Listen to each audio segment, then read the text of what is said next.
Allez, ça y est, on est reparti. Un petit bug informatique.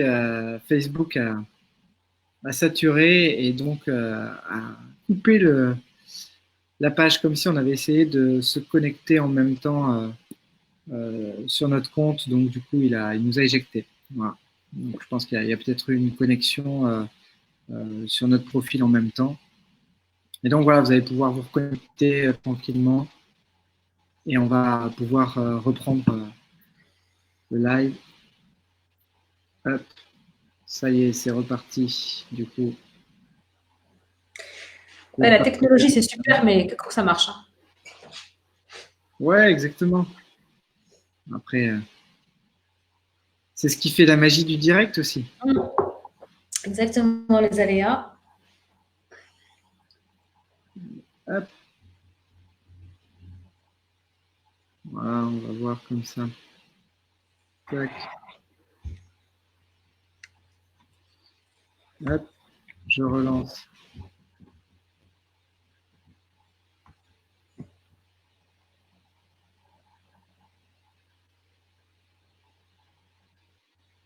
Tac.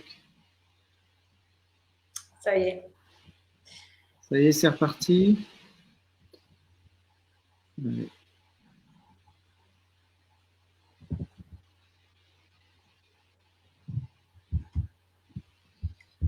Voilà.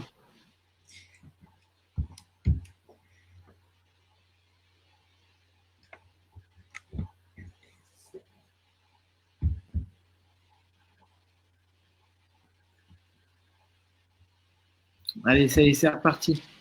On a été coupé. Du coup, il y a un petit problème sur Facebook pour ceux qui viennent juste de revenir. Salut Valérie. Bienvenue Martine. Voilà. Il y a un petit problème avec la connexion, mais c'est Facebook qui a bugué, puisqu'on a eu un message comme quoi la connexion a été coupée par Facebook. Donc, voilà. Du coup, un petit retour. Tranquillement. Vous pouvez vous reconnecter. Voilà, nos connexions arrivent de plus en plus. Et on va pouvoir poursuivre, du coup, sur cette deuxième partie. On a fait la moitié du temps, donc on va attaquer la deuxième partie où on va rentrer un peu plus dans le vif du sujet. Allez, re-bienvenue Corinne, Valérie. Voilà, vous pouvez mettre vos petits messages en même temps, du coup, sur les questions que vous avez posées tout à l'heure et qu'on n'a pas eu le temps de poser, de lire pendant le live. Allez, du coup, on reprend. Amel.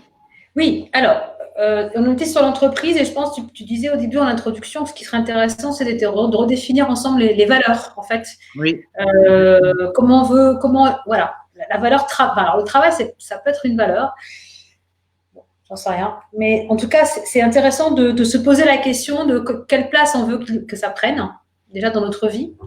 Et est-ce qu'on a encore envie de répondre à la tyrannie, à l'injonction de l'urgence, puisque finalement, quand on ne le fait pas, bah, c'est pas mal, quoi. Comme tu disais, notre rapport au temps, on se rend compte que c'est pas mal. Et je parlais d'exemple de ma stagiaire syrienne qui était donc professeure en université dans son pays. Elle a dû le quitter, bien sûr, pour des raisons malheureusement de guerre et elle ne pouvait plus rester là où elle était. Donc, elle est partie avec sa famille et là, elle se forme pour apprendre à piloter des machines automatiques. Rien à voir, hein, mais bon. Et elle me disait que ce qui l'a frappée quand elle est arrivée en France, c'est à quel point on travaillait beaucoup. C'est-à-dire qu'elle me disait, moi, quand j'étais professeure à l'université, et même tout le monde, en fait, elle me dit, en général, vers 16h, 16h30, on est tous à la maison et on a tous le temps de s'occuper de nos enfants, d'aller voir les copines, d'aller voir les copains et là, voir la famille. Elle me dit, vous avez un rythme complètement fou, quoi. Et c'est vrai que nous, on ne se pose même plus la question. C'est notre rythme, c'est comme ça qu'on vit, on a toujours vécu comme ça. En fait, ça nous paraît normal parce que tout le monde fait ça. Ouais. Mais oui, mais elle me dit, venant de Syrie, elle me dit, mais nous, on vivait pas comme ça. Et ça l'a vraiment surprise. Elle m'a dit, et c'est même choquant, elle me disait, vous avez une vie de dingue, en fait. Et vous n'avez pas le temps pour vos enfants. Vous n'avez pas le temps de vivre, en fait. Vous travaillez tellement que vous avez le temps de rien. Et là, je dis, bloops, bah oui, complètement. C'est vrai. Et je trouve, à part quelques privilégiés qui arrivent à travailler un peu différemment, mais il faut faire l'impasse parfois sur du coup la manne financière, quoi. Tu as le choix, hein, c'est ou le temps ou l'argent. C'est un peu comme ça quand même. Et donc là, on se dit, mais peut-être qu'on peut avoir les deux, peut-être qu'on peut avoir le temps et l'argent. Et l'argent, combien? C'est aussi ça la question. On sait très bien qu'au-delà d'un certain seuil, ça ne rend pas du tout heureux. Hein. En dessous d'un seuil, oui, ça rend malheureux, mais au-delà d'un certain seuil, je crois qu'aux États-Unis, ils avaient évalué ça à $3 000. Au-delà de ce seuil-là, ça ne rend pas plus heureux, quoi. Tant que tu n'as pas de problème d'argent, tu es bien, ça crée une sécurité, mais avoir beaucoup, beaucoup d'argent, ça ne rend pas forcément plus heureux. Et entre le temps et l'argent, c'est toujours cette question-là, ce dilemme, ce tiraillement. Et donc, je trouve que c'est intéressant de se questionner parce que notre mode de fonctionnement, il n'est pas gravé dans le marbre. Et la preuve en est, il suffit d'un virus pour que tout s'arrête et qu'on se dise « Ah bah, c'est sympa quand ça s'arrête aussi ». C'est ça. Et finalement, la valeur temps est du coup une valeur qui est très importante. Et là, ce que tu as dit, ce qu'elle t'a fait remarquer, mais ça aurait été impossible avant de faire comprendre à notre système qu'il fallait moins travailler. En tout cas, c'est très difficile. Parce que tant qu'il est bloqué de tous les côtés par rapport à tout un système de charge qui coûte très cher, on a un coût de l'emploi qui est très élevé. Donc, réduire le coût de l'emploi, c'est devoir embaucher davantage. Donc, c'était des soucis. Mais là, on a une chance, une opportunité, c'est de se dire, OK, mais si on change les règles et qu'on va concevoir le métier de demain, la façon de travailler de demain, l'entreprise de demain, parce que on peut avoir des entreprises qui soient avec des formules complètement différentes, où tous les salariés peuvent être actionnaires de l'entreprise. Et à partir du moment où elles sont actionnaires de leur propre entreprise, eh bien, ça a du sens pour elles, le travail qu'elles vont faire. Elles savent qu'elles contribuent déjà à un effort collectif, à un effet de masse. Et ça va sortir aussi de cette psychologie de c'est le vilain patron, c'est le mauvais patron, et on est ensemble contre le patron, finalement, le patronat. Mais plutôt, quand il y en a un qui va tirer un peu au flanc, c'est vrai que les autres vont dire attends, c'est aussi ma boîte. Chacun va dire attends, c'est ma boîte, on bosse tous ensemble, mais du coup, allez, on va t'aider à aller mieux, à avancer ensemble, mais du coup, il faut que tu te ressainisses. Et ça ne sera pas, on s'en fiche, en fait, c'est toujours le patron qui encaisse. Et non, là, ça serait un projet qui soit collectif. Et je pense qu'il y aura de plus en plus de projets comme ça, d'entreprises collectives qui vont se créer. Et il y aura peut-être des gens qui vont créer des structures, parce que il faut qu'il y ait des gens qui soient moteurs là-dedans et qui vont créer des structures collectives dans lesquelles ils vont faire rentrer des salariés. J'ai un ami là-dessus qui est ingénieur et qui travaille dans une boîte de collage en Gironde ici. Et cette boîte-là, c'est exactement ça. Quand tu es salarié dans cette entreprise, eh bien, tu as des parts de l'entreprise. Il n'y a pas un patron, en fait. Cette entreprise, elle appartient à tout le monde. Et donc, chaque année, ils ont effectivement des dividendes qui leur est reversés à eux.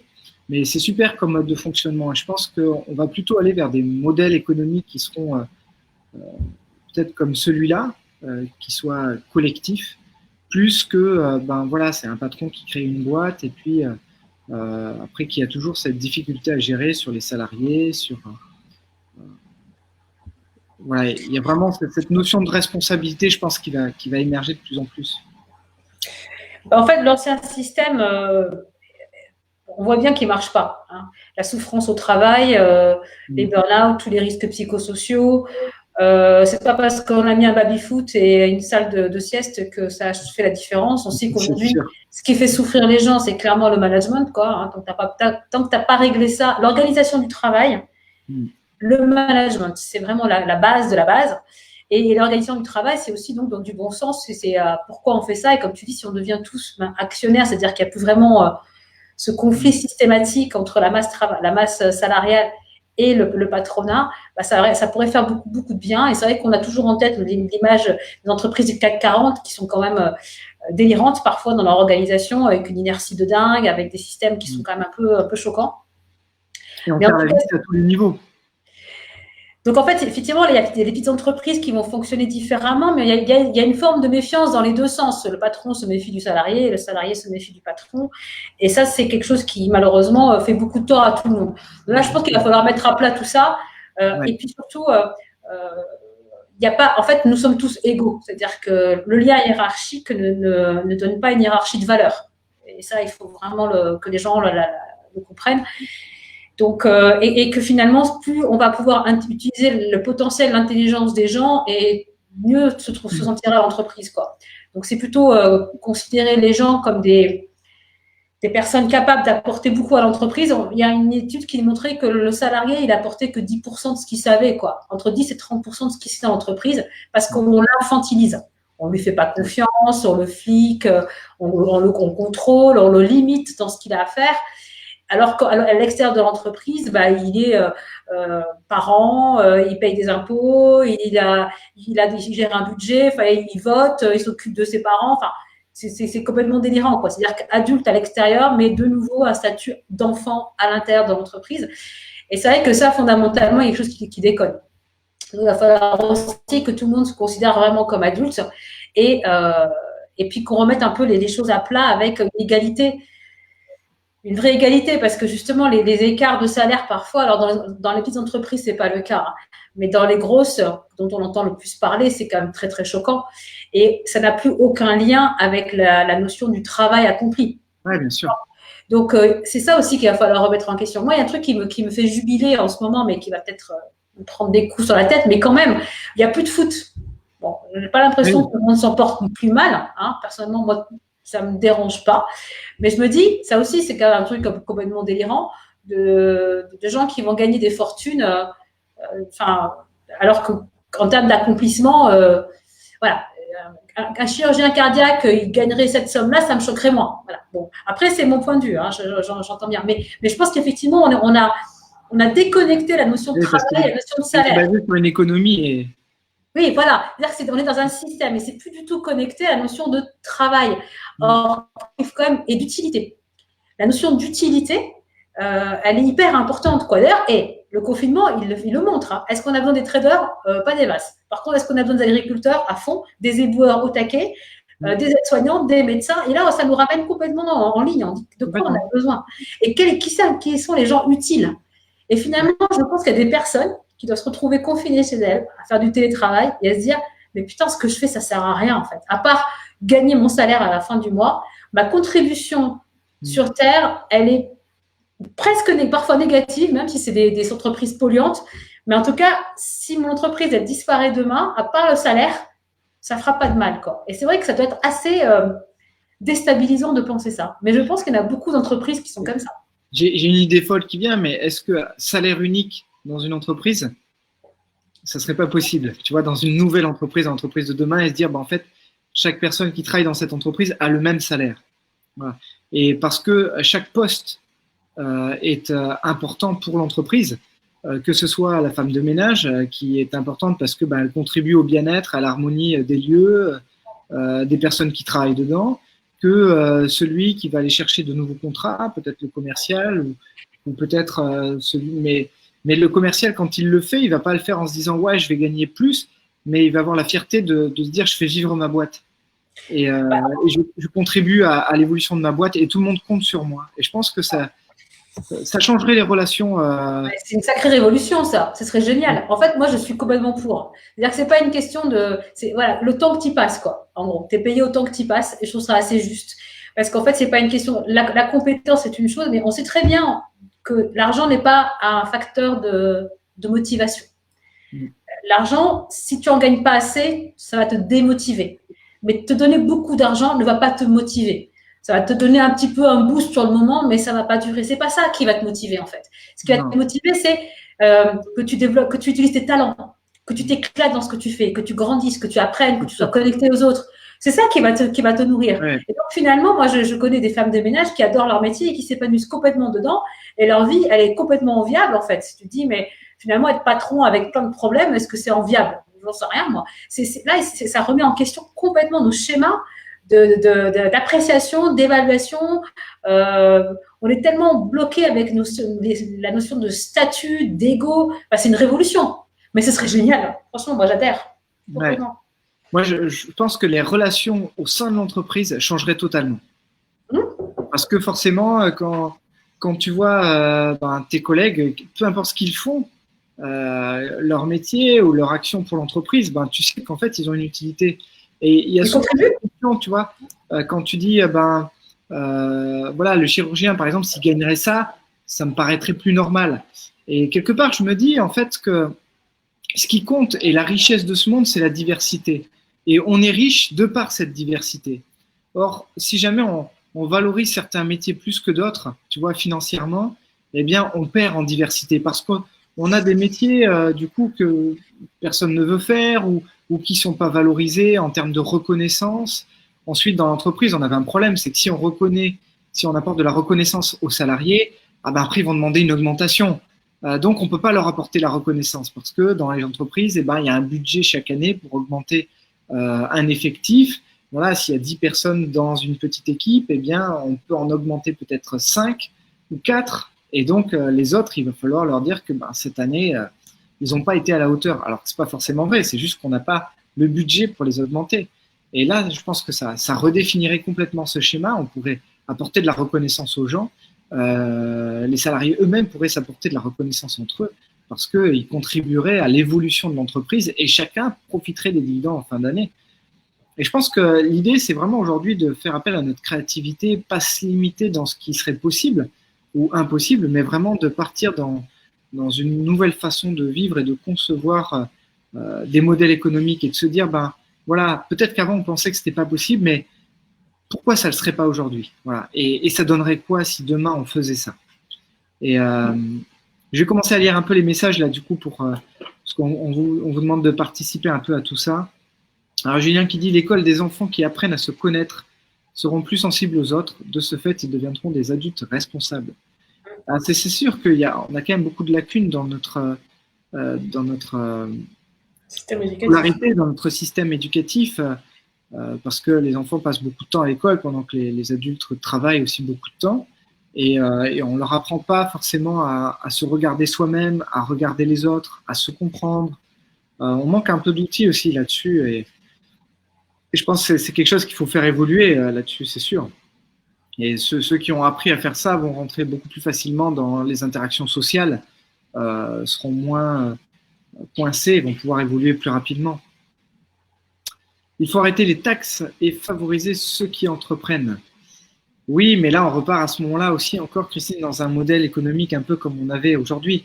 Arrêter les taxes, d'accord, mais on a un État qui fonctionne et qui coûte cher. Donc, il faut bien qu'il rentre de l'argent quelque part. Et puis, après, il y a la façon dont l'argent ressort, qui est là aussi une vraie question. Est-ce qu'on a besoin de ressortir autant d'argent, de vivre avec un niveau de dépense qui est aussi élevé que ce qu'on fait, être peut-être plus juste. Valérie, ça coupe, on n'a pas entendu un mail depuis 5 minutes. C'est peut-être parce que j'ai pris la parole pendant 5 minutes? Non. Ah bon? Dites-nous si vous avez d'autres problèmes, si ça coupe encore pour vous. Chacun son rythme, sortir d'un cadre trop rigide. Louisa, c'est un peu compliqué avec certaines grosses structures, car en plus, certains syndicats sont toujours en guerre avec le patronat. C'est pour ça, si jamais on rentre dans un nouveau modèle économique, on sortira de ce système de guerre, guerre de pouvoir, finalement. Le rapport de force, ouais. Le rapport de force entre les vilains patrons et puis les vilains salariés, et puis après le syndicat qui mène la guerre. Ensuite, Corinne, le management, des fois, cela dépend des entreprises qui n'ont pas tous le même relationnel humain. Donc, ça, c'est sûr. Après, c'est aussi une affaire de personnes. C'est-à-dire que derrière une entreprise, il y a des personnes et que chaque personne va avoir une énergie différente, une façon de se comporter différente. Et on peut voir parfois juste une personne mettre à mal toute une entreprise parce qu'elle est maintenue à un poste où elle a un impact fort sur les gens et un impact négatif. Amel, tu mets les artistes dans quelle case? Dit Christine. Dans les gens indispensables. Dans les gens indispensables.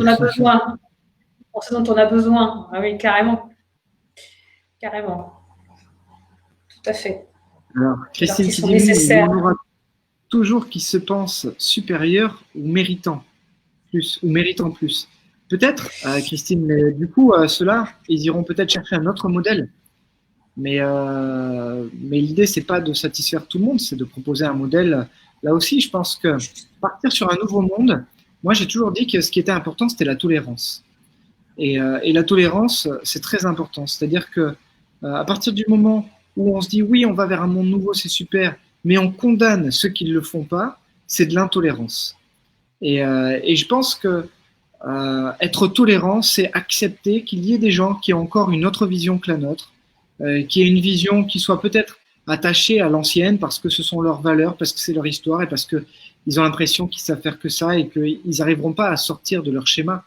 Mais et la tolérance, c'est pas les condamner pour ça. Et moi, j'ai vu trop d'associations ces derniers temps, condamner. Mais non, je dirais plutôt inspirer les autres. Si demain vous avez une entreprise comme ça qui est collective et où les salariés se sentent bien, où ça fonctionne, où les gens sont heureux, eh bien, ça va inspirer d'autres modèles, ça va inspirer d'autres entreprises et des salariés voudront travailler dans ces entreprises-là. Moi, quand je vois mon copain où ils ont ça dans sa boîte, je me dis, mais j'ai envie d'aller travailler dans cette boîte-là. Je me dis, c'est une chance de travailler dans cette entreprise. Quand je les entends parler, et puis ils travaillent tous ensemble, et puis c'est une bande de copains, et puis ils sont nombreux, et je me dis, mais en fait, ils ont de la chance. J'ai pas l'impression qu'ils travaillent, en fait. C'est des amis qui bossent dans un projet commun, et ils ont tous un rôle important. Et il n'y en a pas un qui a un rôle plus important que les autres. Tous, ils ont un rôle important, ils sont tous valorisés, finalement. Et l'idée, c'est pas de convaincre tout le monde, c'est d'inspirer, c'est de faire ce qui nous paraît juste, et c'est d'inspirer un plus grand nombre de personnes. Quand on se sent, je suis tout à fait d'accord, dit Karine. Christine, quand on se sent à notre place, ce n'est plus du travail, c'est un plaisir. Exactement, et c'est pour ça, si chacun est à sa place, on est vraiment juste dans le plaisir. Et si tout le monde vient par plaisir travailler, c'est génial. Karine, l'argent ne fait pas le bonheur et épanouit pas forcément. À l'heure actuelle, notre disponibilité, le temps, c'est de l'argent, mais nous coûte gros au détriment de notre bien-être personnel, qui est une vraie richesse. Exactement. Sébastien qui a souri, qui a rigolé, Sébastien. Mais Sébastien, de quoi? C'était sur quel sujet? Alors attends, 15h48. C'était il y a 4 minutes. On se croit toujours au Moyen-Âge, les serfs qui bossent pour le roi et sa cour. David, le problème aussi, c'est l'écoute entre l'employé et la direction, aussi dans certaines entreprises. C'est sûr. Anne-Sophie, je pense que le problème aujourd'hui, c'est la notion de mérite, de valeur selon le niveau de métier. Cela met les gens en opposition alors que chacun a son utilité en effet au sein d'une entreprise ou institution. Et c'est ça, et même à l'échelle mondiale, globalement. Parfois, on va me dire, ben voilà, mon métier, il est super parce que j'aide des gens à aller beaucoup mieux et que c'est extraordinaire. Mais je me dis que quand je vais manger au resto et que du coup, ben, le plat est délicieux, ben, je me dis c'est extraordinaire. Celui qui a fait ça, grâce à lui, je passe un super moment, je me régale. Et si je veux regarder une série sur Netflix et que le créatif qui a imaginé le scénario, le scénariste qui a fait ça, puis après le réalisateur, et puis tous ces gens qui ont vécu ça m'ont permis de passer un moment qui est extraordinaire aussi. Et je me dis, mais grâce à eux, je vais manger dans un endroit et je prends du plaisir, je vais regarder une série, un film qui est extraordinaire et je passe un moment qui me permet aussi de faire vivre mes émotions. Et en fait, chacun contribue à ces petits moments de bonheur. Cette diversité, elle emmène du bonheur. Il faut juste pas qu'elle soit un emprisonnement. Et le fait de se dire, j'ai besoin de tout ça pour être heureux. Mais au contraire, je profite de tout ça. Et je profite de tout ça et je profite en fait de chaque personne qui a contribué à mon bonheur. Et j'ai de la gratitude pour toutes ces personnes. Parce que je reconnais qu'elles font partie de mon bonheur et de mon épanouissement. En tout cas, je leur remercie pour ça. On ne les condamne pas, mais on leur montre une autre façon de voir. Oui, par l'exemplarité. La tolérance est la mère de toutes les vertus, dit Olivier. Complètement. Sébastien, les sociétés qui sont sur le modèle coopératif sont peut-être la solution. Ah, mais j'en suis de plus en plus convaincu. Et d'ailleurs, j'ai vu des vidéos sur Facebook de certaines personnes qui disent on a un gros problème en France, c'est le reprenariat, c'est la reprise d'entreprise. Parce qu'on a des gens qui partent à la retraite et qui n'arrivent pas à céder leur entreprise. Et ça, c'est une grande difficulté pour eux d'avoir construit des choses avec des salariés et de ne pas arriver à les céder. Et il y a quelques jours, je faisais la réflexion à mon épouse, je lui disais, mais pourquoi on ne ferait pas ça? Pourquoi on ne rachèterait pas ces entreprises-là qui ont du mal et on proposerait aux salariés de cette entreprise de devenir actionnaires de leur propre entreprise. Voilà, et je pense que ça serait un projet intéressant. Voilà, et ça permettrait de réaliser déjà une transformation avec les sociétés qui existent déjà, mais de changer le modèle économique. Je pense que ça changerait toute la psychologie de l'entreprise. La justesse de Salomon. Mais il est passé où le grand Salomon? Un souverain éclairé et sage de Christine. Sagesse. Alors Amel, t'en penses quoi un petit peu de tout ça? Ben, ce que j'entends, c'est qu'effectivement, on est tous d'accord. Hein.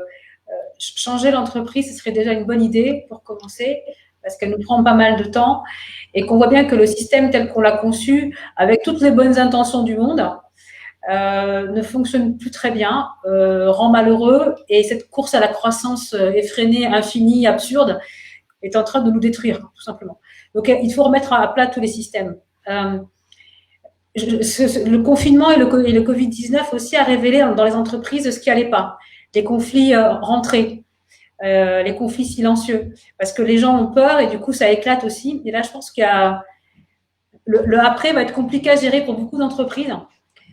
Il y a quand même aussi des directions qui disent non, mais venez travailler quand même parce qu'on a des commandes, quoi. Et qui leur racontent des discours qui sont un peu différents de ce qu'ils peuvent entendre à la télévision ou à la radio. Et donc, ils se retrouvent un peu pris au... Enfin, voilà. On leur laisse pas trop le choix et je pense qu'il y a une espèce de rébellion là qui est en train de se nourrir en fait de tout ça.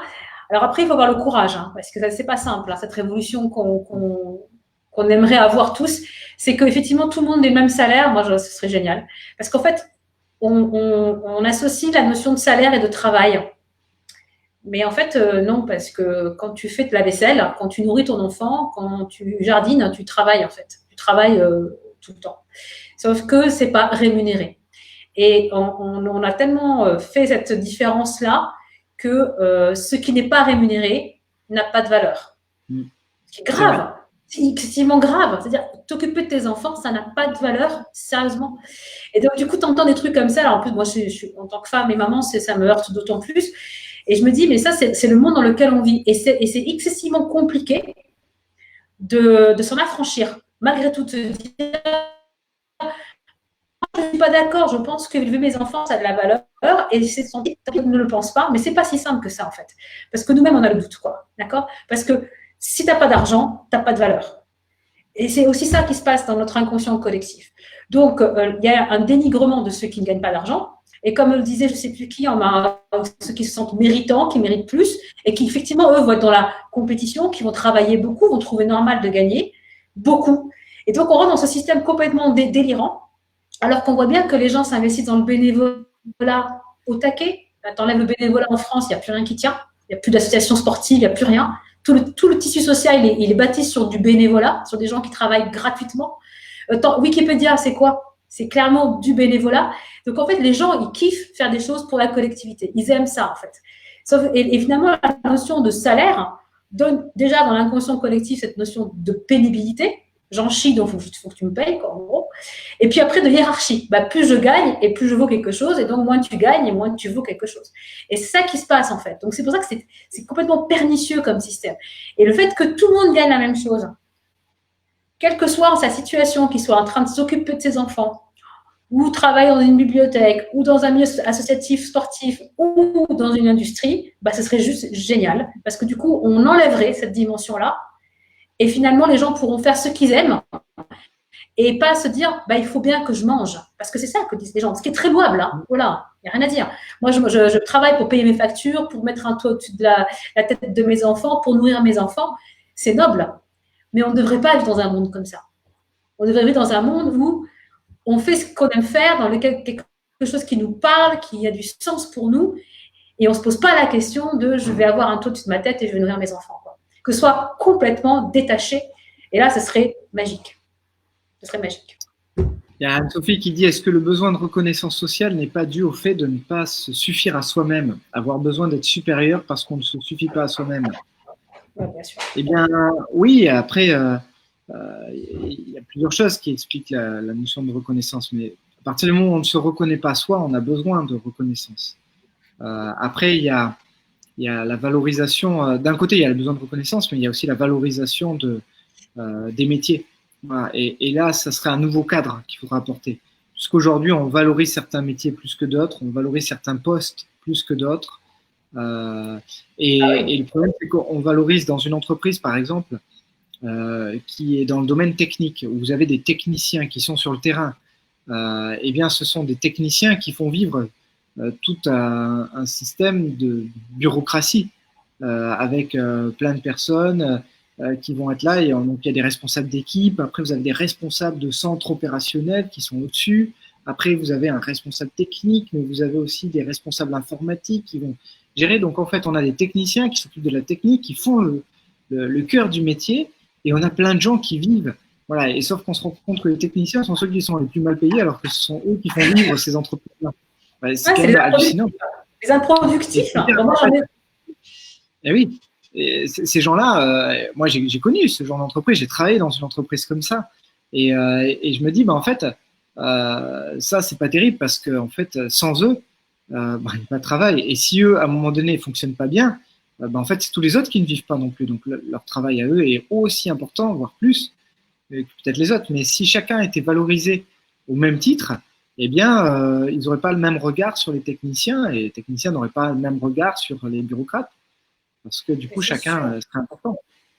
Et chacun ferait ce qu'il sait faire, en fait. Parce que celui qui est dans la planification, lui, c'est son truc. Il est capable de planifier, d'organiser, de structurer, d'organiser le travail. Et le technicien, lui, il se décharge de ça et lui, il va aller sur le terrain, il va faire.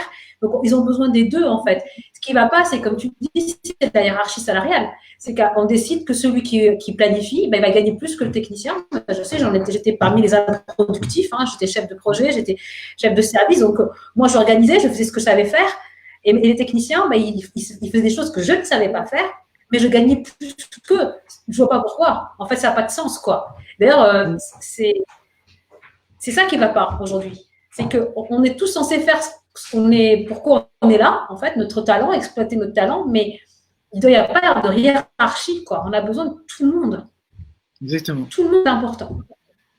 David Killy, j'ai connu comme ça, il y a plus de temps. Où direction et employés étaient à l'écoute des uns et des autres et c'était super. Et j'allais au travail avec plaisir et on ne comptait pas les heures. Ben ouais, c'est sûr.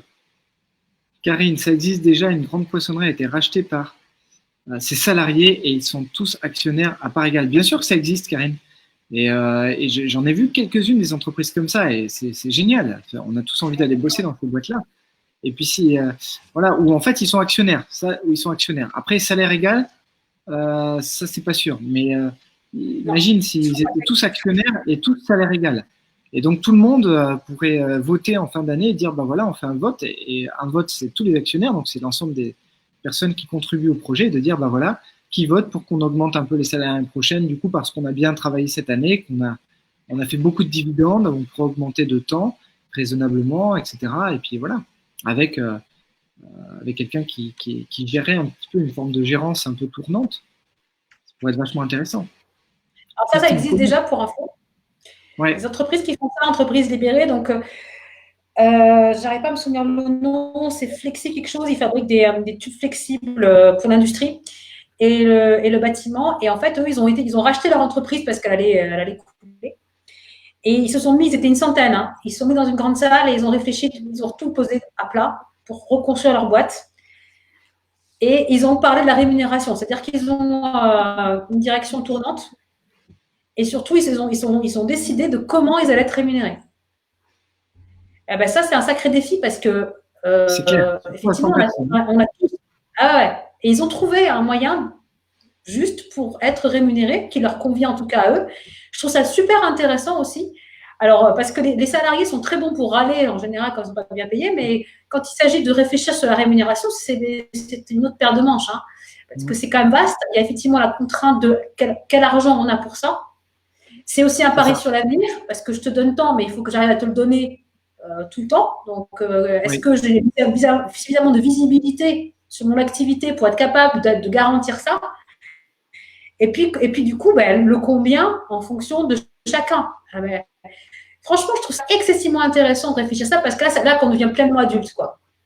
Et les entreprises qui osent faire ça, il y en a qui le font, elles sont une poignée, une poignée, hein, elles ne sont pas nombreuses.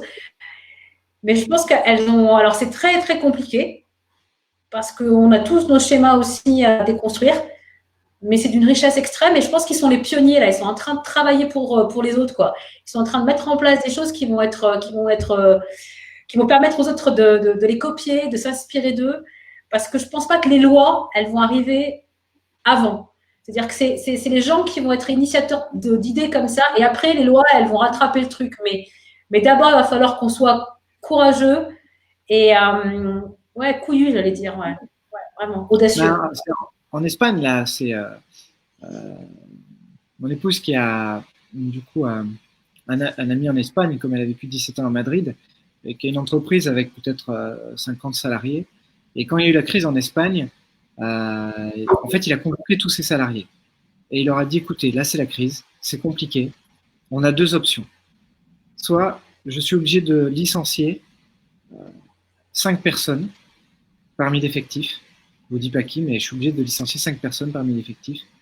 Ou sinon, on a une autre solution pour traverser cette crise, c'est que on baisse tous notre salaire, moi y compris.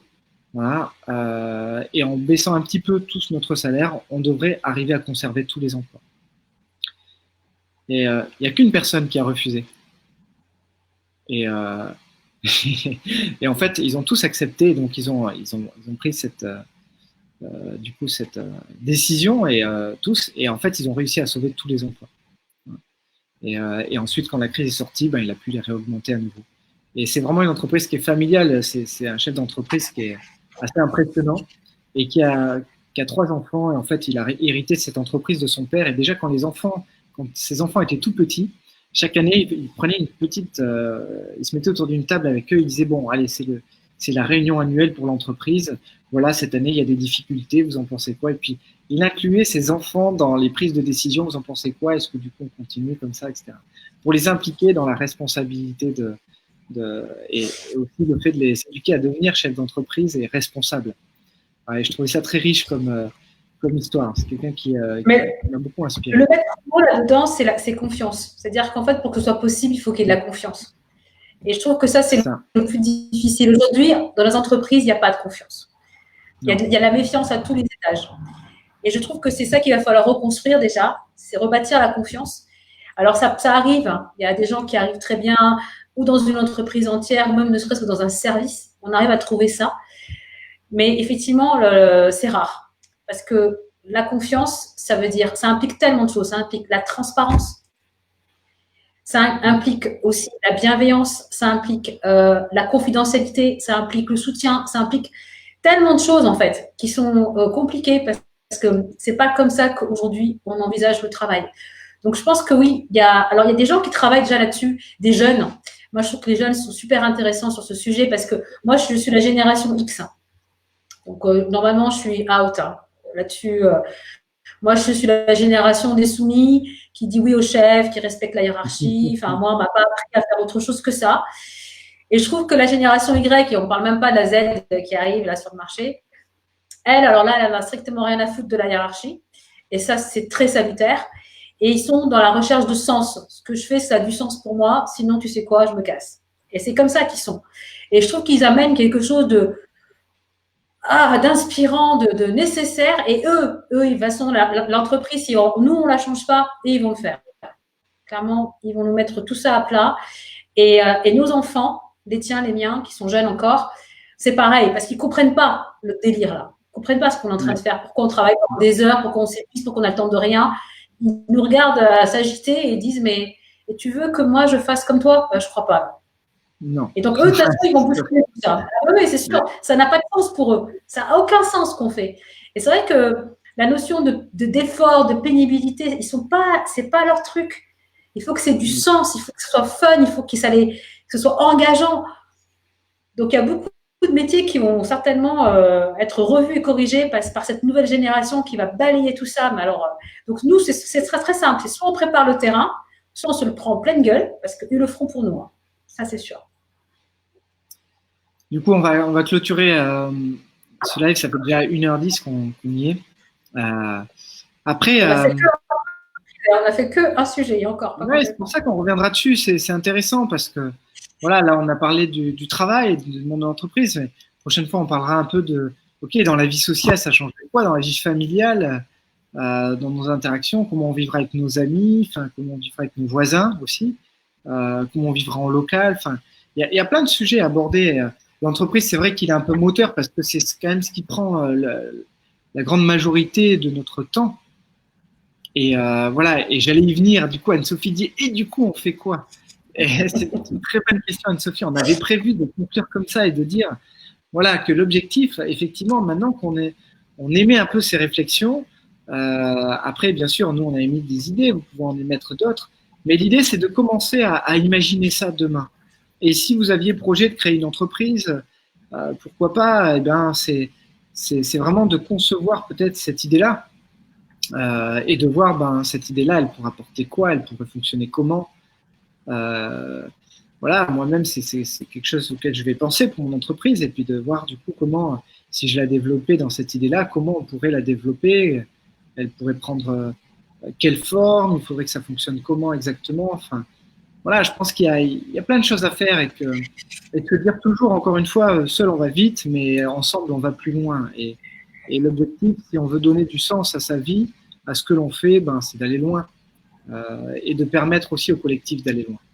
Voilà, donc du Alors, coup, moi, j'emmènerais vraiment, je te laisse la parole pour finir, Amel, j'emmènerais vraiment cette réflexion de, OK, comment je peux agir moi à mon échelle, comment moi je peux inspirer les autres à mon échelle, ou comment moi je peux créer peut-être de nouveaux projets, de nouvelles idées, comment je peux partager avec les autres aussi, avec des gens qui, eux, peut-être que si vous n'avez pas de pouvoir d'action, vous, mais que vous êtes en relation avec des gens qui ont le pouvoir d'action, et peut-être leur soumettre cette idée-là et dire, bah voilà, si on pensait à ça, est-ce que du coup, il n'y aurait pas un nouveau modèle économique et ce ne serait pas des entreprises attractives, du coup, on aurait des gens qui vivraient différemment.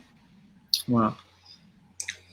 Amel, je te laisse conclure. Moi, je dis simplement que le domaine de l'entreprise, c'est un milieu compliqué. Je pense que ce qui est intéressant aussi, c'est de se renseigner, de voir ce qui existe déjà. Il y a déjà des gens qui réfléchissent là-dessus. Et je voulais vous partager un site que moi, je trouve juste génial, qui s'appelle The Boson Project. Je ne sais pas si je peux l'écrire. Est-ce que je peux écrire des trucs? Si, vas-y, ouais. Non, je ne peux pas écrire, moi. Alors THE, vas-y, THE. Ouais.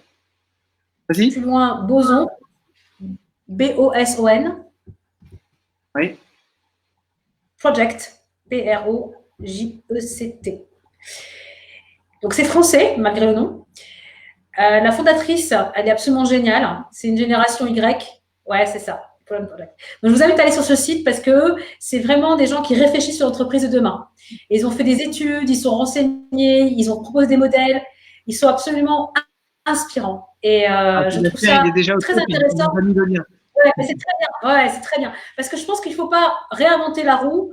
Il y a des choses qui existent déjà, sur lesquelles on peut déjà appuyer notre pensée. Et moi, je trouve qu'eux, en l'occurrence, ils sont super. Vraiment. Donc, ça peut vous donner des idées pour savoir c'est quoi l'entreprise de demain, comment elle peut être, et qu'on n'est pas obligé de continuer comme on l'a fait jusqu'à présent. On peut aussi, à notre niveau, influencer le changement. Ouais, c'est ça. Comme un gang de force de couteaux suisses, d'explorateurs militants convaincus que les hommes sont les leviers uniques du changement. C'est ce qui est marqué sur le site. C'est ça, The Boson Project. C'est eux. Et ils sont absolument incroyables. Je les trouve ils ont des vidéos, ils sont hyper inspirants. Moi, quand je les regarde, je me dis, on est entre de très bonnes mains et l'avenir est radieux. C'est ça, sincèrement. Parce qu'ils sont extraordinaires. Et donc, je pense qu'il faut voir des gens inspirants comme ça. Parce que moi, je n'ai pas les réponses sur l'entreprise. C'est très compliqué. Mais des gens qui ont la compétence, l'intelligence et l'envie réfléchissent déjà là-dessus depuis de nombreuses années. Donc, pourquoi pas s'inspirer d'eux, quoi. Non, c'est pas de toi, Sébastien, on sait, c'est exactement ce qui a marqué sur la page d'accueil. C'était riche de parler un petit peu de tout ça, d'avoir un peu toutes ces idées tous ensemble. Et je vous invite vraiment à partager ça pour continuer à ce qu'il y ait des commentaires dessus. Et comme ça, demain, on repart sur un sujet sur le développement personnel. Je vous rappelle, samedi, dimanche, c'est la pause. Voilà, et on se retrouvera lundi après avec de nouveaux sujets encore. On a plein de sujets à aborder sur la gestion de la famille, du coup, avec les enfants, l'ambiance à la maison, comment vivre de nouvelles relations, se renouveler dans notre parentalité positive, finalement. Puis après, il y a aussi la gestion du stress, des angoisses, on a dit qu'on avait parlé, il y a les relations interpersonnelles, il y a plein de sujets. On pourra repartir un peu plus en profondeur sur l'énéagramme si vous souhaitez. Et puis voilà, et puis on lance aussi quelques perches sur des intervenants extérieurs. Voilà, je vous en dis pas plus, mais quand ça prendra un peu forme, du coup, vous serez avertis aussi à ce moment-là. Donc voilà, et si vous avez des sujets qui vous plaisent, ben, surtout parlez-en. On se retrouve demain à 15 h, comme d'habitude, et puis partagez encore une fois ben, dans vos groupes et sur votre profil, sur votre fil d'actualité, ces lives. Voilà, soyons le changement que nous voulons voir dans ce monde. Voilà, et aujourd'hui, c'était Construisons ensemble un monde nouveau. Donc à partir de demain, ça s'appellera un monde nouveau. Une très belle journée à tous et à très bientôt. Merci, au revoir.